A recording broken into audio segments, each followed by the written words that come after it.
Hello and good morning all of you. Welcome to another lecture of the Polity series.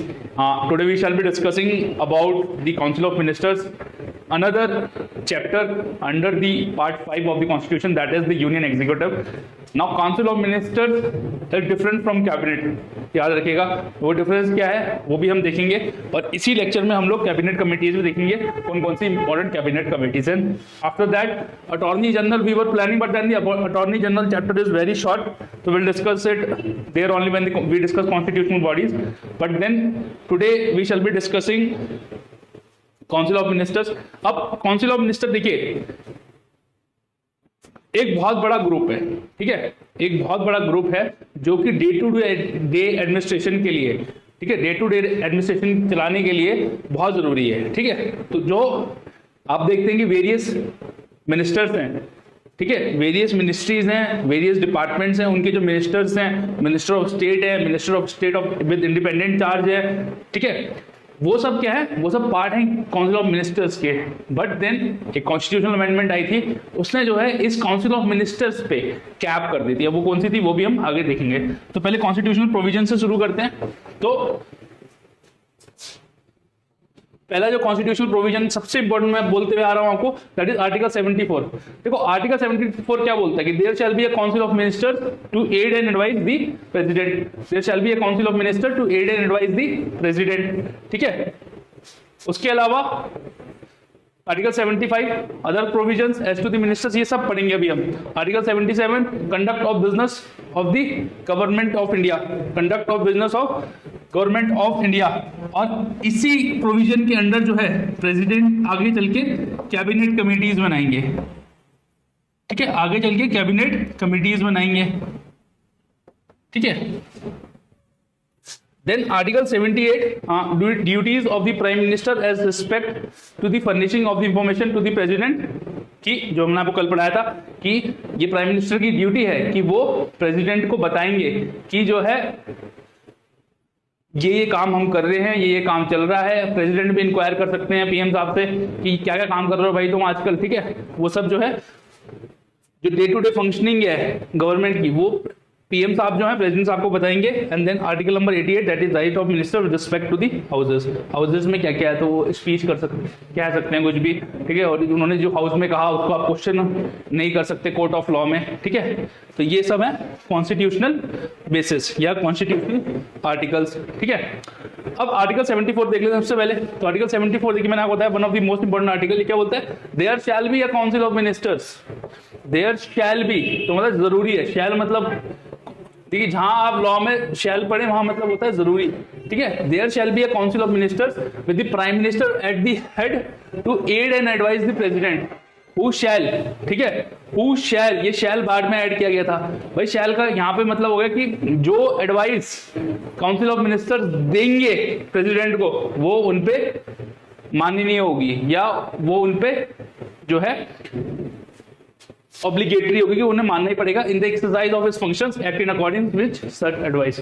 ठीक है, तो जो president साहब हैं वो एडवाइस से जो है उनको बाउंडेड हैं वो. ठीक है, वो मना नहीं कर सकते. ठीक है, और ये जो जोड़ा गया था ये 42 कॉन्स्टिट्यूशनल अमेंडमेंट एक्ट से जोड़ा गया था. ठीक है, देखिए बेसिकली जो शुरुआत होती है वो जो ये शुरुआत है काउंसिल ऑफ मिनिस्टर्स की लॉर्ड कैनिंग ने स्टार्ट किया था. ठीक है, लॉर्ड कैनिंग ने स्टार्ट किया था 1861 में जब उन्होंने पोर्टफोलियो सिस्टम स्टार्ट किया था. ये आप हिस्ट्री में पढ़ेंगे आगे चल के जब उन्होंने पोर्टफोलियो सिस्टम स्टार्ट किया. ठीक है, जब उन्होंने पोर्टफोलियो सिस्टम स्टार्ट किया था तब जो है ये स्टार्ट किया गया था. ठीक है, 74 में आपको बताया कि आर्टिकल बहुत इंपॉर्टेंट है, इसको आप छोड़ नहीं सकते. ठीक है, उसके अलावा 42nd कॉन्स्टिट्यूशनल अमेंडमेंट एक्ट से जो है इस एडवाइस को, जो ये एडवाइस होगी मैंने आपको बताया, ये बाइंडिंग कर दी गई थी कि आपको माननी ही पड़ेगी. और 44th कॉन्स्टिट्यूशनल अमेंडमेंट ने एक, देखो 44th कॉन्स्टिट्यूशनल अमेंडमेंट को मैं सेफगार्ड अमेंडमेंट भी बोलता हूँ. तो जब हम इमरजेंसी प्रोविजन पढ़ रहे थे तो हमने देखा था कि कैसे इमरजेंसी सेफगार्ड्स लेके आए वो इमरजेंसी में. ठीक है, इमरजेंसी प्रोविजंस में कैसे सेफगार्ड लेके आए 44th कॉन्स्टिट्यूशनल अमेंडमेंट एक्ट में. ठीक है, तो 44th कॉन्स्टिट्यूशनल अमेंडमेंट एक्ट क्या बोलता है कि जो ये एडवाइस देंगे काउंसिल ऑफ मिनिस्टर्स, ये जो है रिकंसिडरेशन के लिए एक बार भेज सकते हैं वापस, ठीक है, रिकंसिडरेशन के लिए भेज सकते हैं वापस, ठीक है, कि आप जो है इस एडवाइस को रिकंसिडर कर लीजिए एक बार, ठीक है, आप इस एडवाइस को रिकंसिडर कर लीजिए, ठीक है। बट देन अगर उन्होंने दोबारा ये एडवाइस दी तो फिर बाइंडिंग हो जाएगी वो प्रेसिडेंट पे, ठीक है, फिर वो बाइंडिंग हो जाएगी। देन आगे चलते हैं, नेक्स्ट आर्टिकल पे चलते हैं। Next article is article number 75, sorry, हाँ, आर्टिकल नंबर 75। आर्टिकल नंबर 75 क्या बोलता है? Other provisions as to the ministers, जो काउंसिल ऑफ मिनिस्टर्स हैं उनके क्या क्या और प्रोविजंस हैं, ठीक है। तो एक जो बहुत इंपॉर्टेंट है वो आप याद रखिएगा कि the council of ministers shall be collectively responsible to the Lok Sabha. याद रखिएगा, लोकसभा के प्रति वो रिस्पॉन्सिबल है। इसका मतलब ये नहीं कि राज्यसभा के प्रति नहीं है, बट कॉन्स्टिट्यूशन में क्या लिखा है कि council of minister collectively responsible हैं इसके लोकसभा के प्रति, मतलब राज्यसभा के प्रति नहीं है। ये question n number of times पूछा जा चुका है यूपीएससी में भी और स्टेट पीसीएस में भी कि council of minister is collectively responsible to Lok Sabha, ठीक है, to whom, Lok Sabha, Rajya Sabha, both, parliament, ठीक है, तो उसका आंसर होता है लोकसभा। अब इसमें कॉन्सेप्ट आता है कलेक्टिव रिस्पॉन्सिबिलिटी का। कलेक्टिव रिस्पॉन्सिबिलिटी का यहां जो मतलब है वो ये है कि भैया कोई भी डिसीजन किसी ने भी लिया हो, सबको वो सपोर्टिव करना, जितने भी काउंसिल ऑफ मिनिस्टर्स हैं उनको वो सपोर्ट करना पड़ेगा, वो मना नहीं कर सकते। वो ऐसा नहीं कि खंडन कर रहे हैं किसी बात का। तो आपने कभी देखा है कि जो पीएम साहब कोई डिसीजन ले लें या रेलवे मिनिस्टर कोई डिसीजन ले ले तो आपस में सिंक में रहते हैं। तो ये कलेक्टिव रिस्पॉन्सिबिलिटी है, क्योंकि अगर कोई नो कॉन्फिडेंस मोशन पास हो गया किसी चीज की वजह से, वो डिसीजन किसी ने भी लिया हो और नो कॉन्फिडेंस मोशन पास हो गया लोकसभा में, तो पूरे काउंसिल ऑफ मिनिस्टर्स को डिजाइन करना पड़ेगा। ऐसा नहीं होगा कि जिस काउंसिल ऑफ मिनिस्टर ने वो एडवाइस दी होगी वही करेगा, ठीक है, सबको करना पड़ेगा। तो ये कलेक्टिव रिस्पॉन्सिबिलिटी का कॉन्सेप्ट है इंडिया में, ठीक है। आगे चलते हैं, फिर कहाँ आ गया हम? 91st कॉन्स्टिट्यूशनल अमेंडमेंट एक्ट पे, ठीक है, 91st कॉन्स्टिट्यूशनल अमेंडमेंट एक्ट पे। देखो 91st कॉन्स्टिट्यूशनल अमेंडमेंट एक्ट से बड़ी सही चीज आई। पहले होता क्या था कि जस्ट टू प्लीज या पॉलिटिकल गेन्स के लिए या फिर पॉलिटिकल गेन्स के लिए जो है एन नंबर ऑफ मंत्री दे दिए जाते कि भैया तुम भी मंत्री बन जाओ, तुम भी मंत्री बन जाओ, तुम भी मंत्री बन जाओ। तो 91st कॉन्स्टिट्यूशनल अमेंडमेंट एक्ट ने क्या बोला कि जो ये काउंसिल ऑफ मिनिस्टर्स हैं, ठीक है, ये 15% of total strength of Lok Sabha से ज्यादा नहीं हो सकते। ये जो स्ट्रेंथ है लोकसभा की, जो स्ट्रेंथ है लोकसभा की, उससे 15% से ज्यादा नहीं हो सकते। मान लिया फॉर एग्जांपल ले रहा हूं मैं, वैसे तो 552 है स्ट्रेंथ, ठीक है, मान लिया लोकसभा की स्ट्रेंथ 100 है, तो काउंसिल ऑफ मिनिस्टर्स में आप 15 लोगों से ज्यादा नहीं रख सकते, ठीक है। ये लेस देन 15 होंगे या लेस देन या इक्वल टू 15 होंगे, ठीक है, लेस देन इक्वल टू 15 होंगे कि 15 लोगों से ज्यादा, 15% से ज्यादा आप लिखोगे। यही जो प्रोविजन है 91st कॉन्स्टिट्यूशन का, ये स्टेट में भी अप्लाई होता है। ये स्टेट में भी अप्लाई होता है कि स्टेट में भी 15% से ज्यादा जो टोटल स्ट्रेंथ है हाउस की, टोटल स्ट्रेंथ है हाउस की, उससे ज्यादा जो है काउंसिल ऑफ मिनिस्टर में लोग नहीं हो सकते, ठीक है भाई, ये बात क्लियर हो गई। अब नेक्स्ट आर्टिकल पे चलते हैं। नेक्स्ट आर्टिकल है हमारे पास, अच्छा चलो कोई नहीं, ये देख लेते हैं। Is advise by council of ministers binding? क्या बोलते हैं आप? Is advise by council of ministers binding? देखिए जहां तक बात इसकी है तो 42nd कॉन्स्टिट्यूशनल अमेंडमेंट एक्ट ने बोल दिया कि ये बाइंडिंग है, ठीक है। लेकिन 44th कॉन्स्टिट्यूशनल अमेंडमेंट एक्ट ने एक सेफगार्ड जोड़ दिया इसमें, जो मैंने आपको एक मिनट पहले बताया कि ये एडवाइस जो है प्रेसिडेंट जो है रिकंसिडरेशन के लिए भेज सकते हैं कैबिनेट की। बट अगर ये रिकंसिडरेशन होकर दोबारा आ गई तो प्रेसिडेंट को तब ये माननी पड़ेगी, प्रेसिडेंट को तब ये माननी पड़ेगी, ठीक है। तो काउंसिल ऑफ मिनिस्टर की जो एडवाइस है वो बाइंडिंग है, ठीक है, वो बाइंडिंग है। किस पे है? प्रेसिडेंट पे। और जो advice council of ministers president को देंगे, इसको जो है आप, इसके नेचर को जो है आप कोर्ट में इंक्वायर नहीं कर सकते, कोर्ट में नहीं जा सकते आप, ठीक है। कैन नॉट बी, इसका जो नेचर है that can not be inquired in a court of law, that can not be inquired in a court of law. Court of law में आप उसको इंक्वायर नहीं कर सकते, खड़े नहीं हो सकते। क्यों? जस्ट टू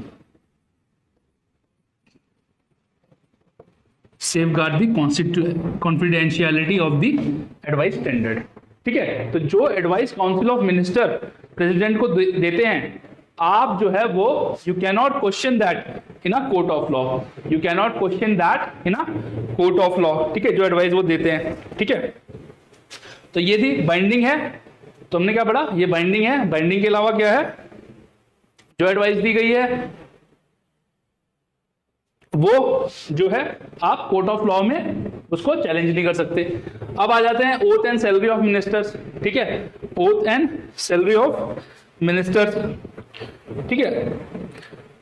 तो ओथ आपको पता ही है, कल हमने पढ़ा था, जैसे पीएम साहब ओथ लेते हैं तो वो एक ओथ ऑफ ऑफिस लेते हैं एंड एक ओथ टू सीक्रेसी लेते हैं, ठीक है, कि मैं संविधान को बनाए रखूंगा, ठीक है, जो भी मैं ऑफिस है उसकी सीक्रेसी बनाए रखूंगा, ठीक है।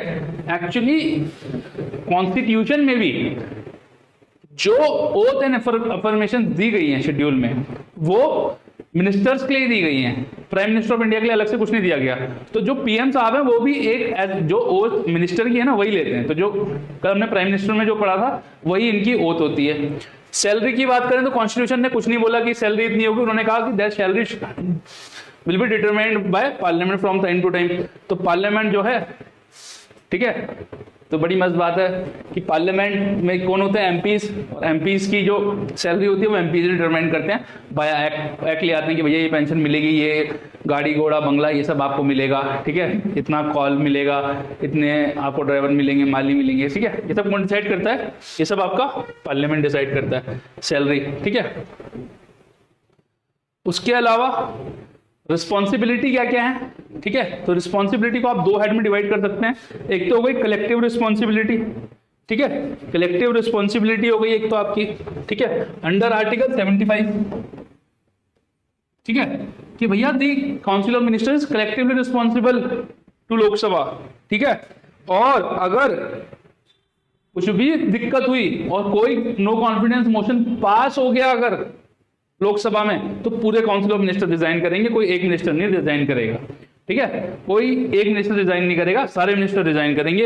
यही जो है कलेक्टिव रिस्पॉन्सिबिलिटी का मतलब है, ठीक है। और जो डिसीजंस हैं काउंसिल ऑफ मिनिस्टर्स के, मान लिया वो चाहे कैबिनेट ले रहा है, ठीक है, मैंने आपको बताया था ये छोटा सर्कल ये कैबिनेट और ये बड़ा सर्कल काउंसिल ऑफ मिनिस्टर्स, ठीक है। काउंसिल ऑफ मिनिस्टर्स में से 14-15 जो खास लोग होते हैं, ठीक है, उनको जो है कैबिनेट में डाल दिया जाता है।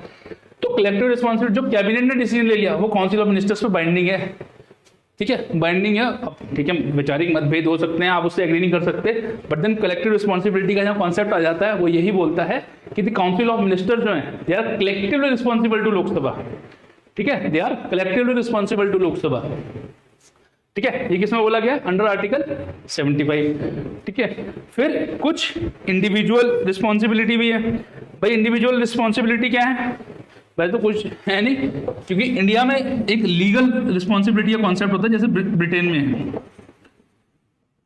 जैसे ब्रिटेन में है। देखो ब्रिटेन में क्या होता है ना, जिस मिनिस्टर ने वो डिसीजन लिया है, ठीक है, वो प्रेसिडेंट के पास गया, प्रेसिडेंट जो है उसको साइन करेंगे, ठीक है, प्रेसिडेंट के साथ साथ उसको that particular minister also counter sign, जो पर्टिकुलर मिनिस्टर ने वो डिसीजन लिया होता है वो मिनिस्टर भी काउंटर साइन करता है साथ साथ में, लेकिन कहां करता है, ब्रिटेन में करता है, इंडिया में नहीं करता, ठीक है, इंडिया में, ठीक है, क्योंकि ब्रिटेन में क्या होता है, अगर मान लिया आपने कोई डिसीजन लिया वो लीगल नहीं हुआ, वो अगेंस्ट लॉ है, तो आपको जो है कोर्ट में लायबल हेल्ड कर देंगे, वो कोर्ट में खड़ा कर सकते हैं लोग आपको, लेकिन इंडिया में ये कॉन्सेप्ट नहीं है। तो इंडिविजुअल रिस्पॉन्सिबिलिटी का मतलब है वैसे कि जो ये मिनिस्टर्स होते हैं they hold office during the pleasure of during pleasure of president. जैसे हमने प्राइम मिनिस्टर केस में पढ़ा था, बट ये प्लेजर जो होती है, जो सेटिस्फेक्शन है प्रेसिडेंट का, वो सही में सेटिस्फेक्शन नहीं होता। That satisfaction is subject to the advice tendered by council of ministers. जो काउंसिल ऑफ मिनिस्टर या प्रधानमंत्री जी, हाँ प्रधानमंत्री जी बोलेंगे राष्ट्रपति जी को यार इस मंत्री को हटाओ, तो तब वो उनको हटाना पड़ेगा, ठीक है, बट देन वो अपनी मर्जी से नहीं हटा सकते, ठीक है। तो कॉन्स्टिट्यूशन में लिखा कि pleasure of the prime minister, but then ऐसा कुछ होता नहीं है, ठीक है।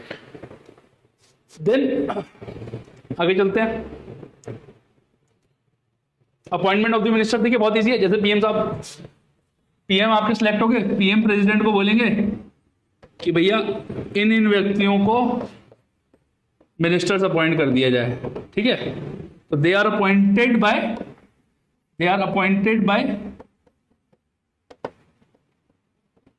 The president, they are appointed by the president, okay, they are appointed by the president, copy, ठीक है, they are appointed by the president, ठीक है। और वो जब तक हाउस रहता है, जब तक वो सरकार रहती है, तब तक वो मिनिस्टर रहते हैं, ठीक है।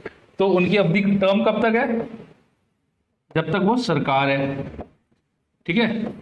या कॉन्स्टिट्यूशनली देखें तो pleasure of the president, pleasure of the president मतलब कि पीएम साहब की मर्जी है, ठीक है। अब एक कॉन्सेप्ट देखिए, इंडिया में बड़ा अच्छा कॉन्सेप्ट है कि एक कोई भी व्यक्ति जो है मिनिस्टर रह सकता है, मिनिस्टर रह सकता है कितने? 6 मंथ्स के लिए। कितने के लिए? 6 मंथ्स के लिए कोई भी व्यक्ति जो है मिनिस्टर रह सकता है without being a member of that house, ठीक है। फिर उसे विद इन 6 मंथ राज्यसभा या लोकसभा से चुन के आना होगा। अगर लोकसभा कहीं चुनाव हो रहा है तो वहां से चुन के आ जाए, नहीं तो राज्यसभा से चुन के आ जाए। तो a person can be a minister for maximum of 6 month, ठीक है। 6 महीने तक वो जो है मिनिस्टर रह सकते हैं और उसके बाद उन्हें राज्यसभा या लोकसभा से चुन के आना पड़ेगा, ठीक है।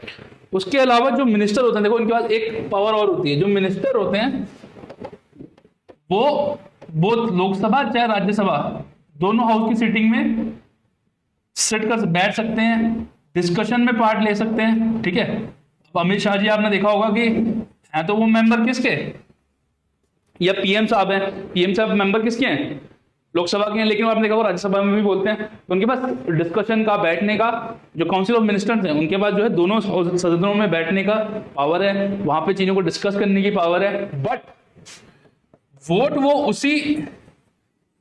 जो है वो उसी हाउस में करेंगे जिसके वो मेंबर है। तो वोटिंग का राइट जो है दोनों हाउसेज में नहीं है। वोटिंग का जो राइट है वो जो है जिस पर्टिकुलर हाउस के वो मेंबर हैं वही हैं, ठीक है। जिस पर्टिकुलर हाउस के वो मेंबर हैं वही हैं, ठीक है। उसके अलावा क्या है, अब देख लेते हैं कैटेगरीज ऑफ मिनिस्टर, ठीक है। अगला देखते हैं कैटेगरीज ऑफ मिनिस्टर्स। तो देखिए होते सब, ये सब हैं मिनिस्टर ऑफ स्टेट ही, ये जो हैं ये सब हैं सब मिनिस्टर ऑफ स्टेट, या sorry I am so sorry, है ये सब काउंसिल ऑफ मिनिस्टर्स ही है, ये सब काउंसिल ऑफ मिनिस्टर्स ही, ठीक है। अब उसमें कैबिनेट मिनिस्टर हो गया, मिनिस्टर ऑफ स्टेट हो गया, minister of state independent charge हो गया, एंड डिप्टी मिनिस्टर्स हो गए। डिप्टी मिनिस्टर जो है, देखिए डिप्टी मिनिस्टर्स पढ़ने सबसे पहले आसान है, ये किसी भी मिनिस्टर से अटैच किए जाते हैं, ठीक है, फॉर बेटर एडमिनिस्ट्रेशन या ईज ऑफ एडमिनिस्ट्रेशन, ठीक है। और जो सबसे क्लोज होते हैं, देखिए जो सबसे क्लोज होते हैं 10-12 मिनिस्टर, वो कैबिनेट में आते हैं। वो बड़े बड़े मंत्रालय, फाइनेंस मिनिस्टर, डिफेंस, होम, ये सब जो है कैबिनेट में आ जाते हैं। और वही जो है कैबिनेट की जो मीटिंग होती है उसमें आते हैं। कैबिनेट की मीटिंग हर हफ्ते होती है वैसे तो, ये ज्यादा बार की होती है। जो इंपॉर्टेंट डिसीजन होते हैं ना सबसे ज्यादा और जल्दी जल्दी जो लेने होते हैं वो कैबिनेट ही लेता है, वो कैबिनेट ही लेता है इंडिया में, ठीक है, कैबिनेट लेता है, 14-15 लोग होते हैं, ठीक है। और ऐसा कुछ नहीं है कि जो काउंसिल ऑफ कैबिनेट की मीटिंग में और लोग भी आ सकते हैं, बात नहीं है कि सिर्फ कैबिनेट मिनिस्टर्स ही उसमें मीटिंग लेंगे। भाई मान लिया कोई ऐसा डिपार्टमेंट है या कोई ऐसा क्वेश्चन है जहां पे कि कोई ऐसे व्यक्ति की जरूरत है जो कि उस पर्टिकुलर कैबिनेट का मेंबर नहीं है, ठीक है, कैबिनेट का मेंबर नहीं है, तब भी उसको बुलाया जा सकता है। बट कैबिनेट मिनिस्टर्स क्या होते हैं, सबसे इंपॉर्टेंट होते हैं, ठीक है। उसके बाद मिनिस्ट्रीज को चलाने के लिए आपको पता ही है कि मिनिस्टर्स होते हैं, ठीक है। उसके अलावा जैसे मैं आप होम मिनिस्ट्री की एग्जाम्पल लेते हैं, तो हमारे HM साहब कौन हो गए, ठीक है, अमित शाह जी, ठीक है। हमारे होम मिनिस्टर कौन हो गए, अमित शाह जी। उसके बाद इन्हीं के साथ मिनिस्टर ऑफ स्टेट जोड़ दिए गए 2-3, क्योंकि भाई इतना बड़ा मंत्रालय है। तो एक नित्यानंद राय जी हैं, ठीक है, नित्यानंद राय जी हैं, ठीक है, और 2 और हैं, there is a very young guy, ठीक है, तो मेरे को भी नाम याद नहीं आ रहा, ठीक है, बट देन वो MOS हैं, ठीक है। देख के बता देता हूँ आपको, 1 मिनट में देख लेता हूँ।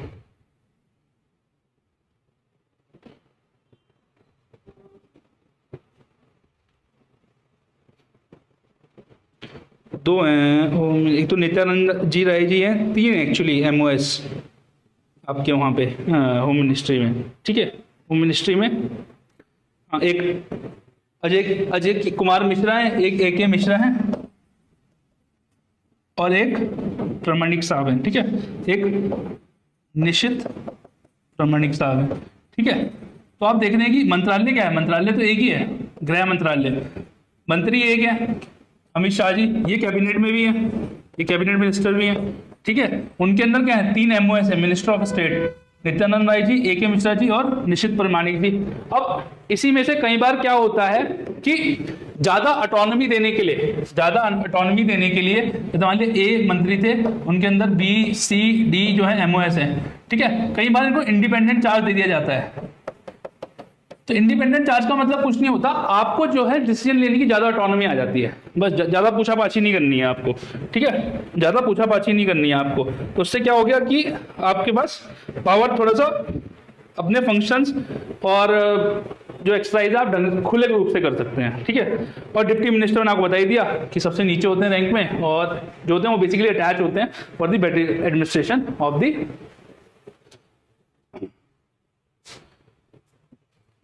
Administration of the country. उसके बाद कैबिनेट कमिटीज, तो कैबिनेट मेंबर्स हुए, कैबिनेट मेंबर से बनती कैबिनेट कमेटी, कैबिनेट कमिटीज हैं। आज के समय पे 8 कैबिनेट कमेटी हैं, 2019 में 2, पहले 6 थी, 2019 में 2 कैबिनेट कमेटी और ऐड की गई। 8 में से 6 कैबिनेट कमेटी के जो चेयरमैन हैं वो PM साहब हैं। ये रूल है कि अगर किसी भी कैबिनेट कमेटी में PM साहब हेड हैं, ठीक है, अगर किसी भी कैबिनेट कमेटी में PM साहब हैं तो वो उसके हेड हो जाएंगे, ठीक है। किसी भी कैबिनेट कमेटी में अगर PM साहब हैं तो वो उसके हेड हो जाएंगे, ठीक है। तो ऐसी 8 कैबिनेट कमेटीज हैं, ठीक है, जो डे टू डे एडमिनिस्ट्रेशन देखती हैं, किसका, हमारे देश का, ठीक है, हमारे देश का जो administration, day to day administration देखती है, और जो है ये वेरियस डिसीजंस लेती हैं, ठीक है, बहुत सारे डिसीजन लेती हैं ये कंट्री से रिलेटेड। इसमें जो होते हैं हमारे मिनिस्टर्स ही होते हैं, और ऐसा कोई ज़रूरी नहीं कि जो कैबिनेट मिनिस्टर है वही इसमें पार्ट लें, ठीक है, वही इसमें पार्ट लें, उसके अलावा भी लोग इसमें बुलाए जा सकते हैं। तो ये बनते कैसे हैं, एक आर्टिकल देखिए, कॉन्स्टिट्यूशनल नहीं है, आर्टिकल 77(3) सब क्लॉज 3 है। इसमें बोला गया कि प्रेसिडेंट जो है for the convenient transaction of business rule बनाएंगे, convenient transaction of business rule बनाएंगे, ठीक है, और उसी के अंदर इन्होंने ये कैबिनेट कमिटीज बनाई है, ठीक है। इस convenient transaction of business rule 1961 के अंदर इन्होंने ये कैबिनेट कमिटीज या कैबिनेट कमिटीज का गठन किया है, ठीक है, इन्होंने ये कैबिनेट कमिटीज का गठन किया है, ठीक है। अब देखिए बहुत सारी फायदे हैं उसके कि एक्सपर्टीज आती है, एडमिनिस्ट्रेशन में आसानी होती है, डे टू डे जो काम है वो होता रहता है, ठीक है। तो 8 कैबिनेट कमेटी है, cabinet committee on appointments, accommodation, economic affairs, parliamentary affairs, political affairs, security, investment, employment and skill development. जल्दी से देख लेते हैं, ठीक है। Cabinet committee of appointment, chairman कौन है इसके? पीएम साहब। तो जितने भी अपॉइंटमेंट होते हैं, इसका डायरेक्टर जनरल कौन होगा, इसका सेक्रेटरी कौन होगा, ठीक है, हेड्स कौन होंगे, आर्मी का हेड कौन होगा, एयरफोर्स का हेड कौन होगा, तो ये सब कौन देखता है? ये कैबिनेट कमेटी ऑन अपॉइंटमेंट्स देखती है, ठीक है। कैबिनेट कमेटी ऑन अपॉइंटमेंट देखती है, ठीक है। उसके बाद सॉलिसिटर जनरल कौन होगा, कंट्रोलर ऑफ ऑर्डर जनरल कौन होगा, जो भी बड़ी बड़ी पोस्टें हैं उन सबको कौन देखती है? ये कमेटी देखती है, कमेटी ऑन अपॉइंटमेंट, ठीक है, उनको पीएम साहब। Then cabinet committee on accommodation, ठीक है। तो सरकारी बंगला किसे मिलेगा, कैसे मिलेगा, कितने दिन के लिए मिलेगा, वो कौन डिसाइड करेगा? कैबिनेट कमेटी ऑन अकोमोडेशन, ठीक है, उसे कौन करेगा? Cabinet committee on accommodation. इसके पीएम साहब मेंबर नहीं है, ठीक है, इसके पीएम साहब मेंबर नहीं है। Cabinet committee on accommodation and cabinet committee on parliamentary affairs, जिसके पार्लियामेंट्री अफेयर्स के हेड जो होते हैं वो होम मिनिस्टर साहब होते हैं, बाकी छोड़ के सबके चेयरमैन जो है वो पीएम साहब हैं, ठीक है। नेक्स्ट जो कमेटी है आपके पास वो है cabinet committee on economic affairs. इसके हेड भी पीएम साहब होते हैं, इसके हेड भी पीएम साहब होते हैं। तो जो भी इकोनॉमिक डिसीजन लेने हैं देश से रिलेटेड, ठीक है, कैसे इकोनॉमी चलेगी, कैसे टैक्स घटाएं बढ़ाएं, है ना, पैसे कैसे लाएं, इकोनॉमिक जो संचालन है वो कैसे करें, ठीक है। तो इसको वो सारे डिसीजन कौन लेती है? Cabinet committee on economic affairs. Then cabinet committee on parliamentary affairs, इसके हेड कौन होते हैं? इसके हेड होम मिनिस्टर साहब होते हैं, एचएम साहब होते हैं। तो कब सेशन बुलाना है, कब सेशन एंड करना है, ये सब, है ना, कितने दिन के लिए रखना है, सेशन बुला लो, सेशन हटा दो पार्लियामेंट का, ठीक है, जो भी पार्लियामेंट्री वर्क्स हैं, ठीक है, तो वो कौन डिसाइड करता है? वो ये कमेटी डिसाइड करती है, ठीक है। उसके अलावा cabinet committee on political affairs, very important, इसको सुपर कैबिनेट भी बोलते हैं, ठीक है। और ये जो है बंद कर दी गई थी, इसको 2019 में दोबारा, जब पीएम साहब आए थे, मोदी साहब आए, उन्होंने इसको दोबारा उठाया और ये पहले बंद कर दी गई थी। Cabinet committee on political affairs जो है बहुत सारे डिसीजन लेती है, जो भी डे टू डे अफेयर्स है कंट्री के, ये कमेटी लेती है वो डिसीजन, ठीक है। इसको सुपर कैबिनेट भी बोला जाता है, ठीक है, इसको सुपर कैबिनेट भी बोला जाता है। और ये जो है जितने भी पॉलिसी मैटर्स हैं उसको करती है, सिवाय जो इंटरनल एक्सटर्नल सिक्योरिटी है उसको छोड़ के, जो सिक्योरिटी मैटर्स है वो कैबिनेट कमेटी ऑन सिक्योरिटी लेती है। तो ये पॉलिटिकल अफेयर्स के भी पीएम साहब हेड है और कैबिनेट कमेटी ऑन सिक्योरिटी के भी पीएम साहब हेड है, ठीक है। तो इसमें जैसे एनएसए डोभाल साहब आ गए, ठीक है, उनको बुला लिया, क्या समस्या है भाई, कैसे निपटाना है इसको, ठीक है। तो अब वो भले कैबिनेट मेंबर नहीं, लेकिन उनको बुला लिया जाता है इन सब मीटिंग्स में, ठीक है। तो क्या होगा? कैबिनेट कमेटी ऑन सिक्योरिटी, ठीक है। उसके अलावा उसके बाद 5वीं कमेटी कौन सी है हमारे पास? Cabinet committee on investment and growth and cabinet committee on employment and skill development. ये दोनों जो कमेटी है 2019 में ऐड की गई थी, ठीक है, 2019 में ऐड की गई थी। तो 1000 करोड़ से ऊपर जितने भी इन्वेस्टमेंट हैं, ठीक है, वो इस कमेटी के थ्रू जाएंगे कि भाई उनका जो प्रपोजल है वो इनके थ्रू जाएगा, पास करना है या नहीं करना है, क्या देखना है क्या नहीं देखना है, ठीक है, वो जाएंगे। और ऐसे ही एम्प्लॉयमेंट एंड स्किल डेवलपमेंट